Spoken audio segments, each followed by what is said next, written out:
Eat you up.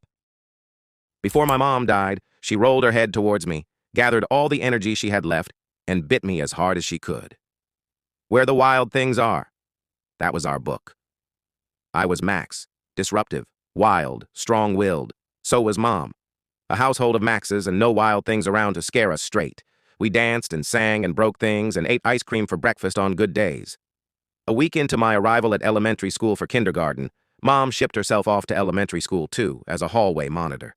We feared that the long days apart would allow for storybook monsters to creep in and ruin the world we had built for ourselves at home out of Shania Twain's songs, pillows, and sugary cereals. "Please don't go. I'll eat you up. I love you so," she whispered to me in the mornings at school as we parted for the 2 hours until lunch. As she let go of my hand, she nibbled my fingers, to let me know she meant it. I would kiss her goodnight and nip at her cheek. "I'll gobble you up first.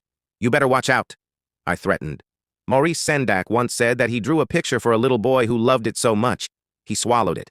He said it was the best compliment he was ever given. Mom's nickname in high school was Sunny. It stuck. People who knew her then, as first graders or co-workers, still talk about the sunlight that beamed out of her in all directions.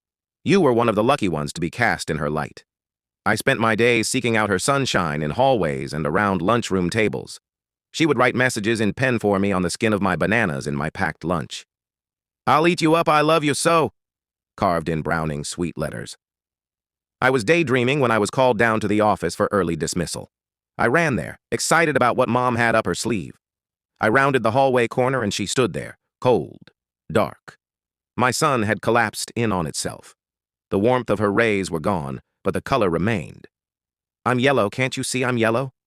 I didn't understand why we needed to worry. Why we couldn't just go home and dress up in her old bridesmaids' dresses and eat pancakes for lunch. There were no wild things here to deter us, just the color yellow.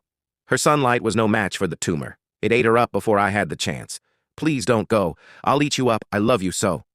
I rapidly became the wild things from the story, begging and pleading and crying and stomping for her to stay. "Please don't go. I'll eat you up. I love you so." Towards the end, words were lost to her, but before she left, she mustered every bit of strength she had and bit me as hard as she could, so I knew she meant it.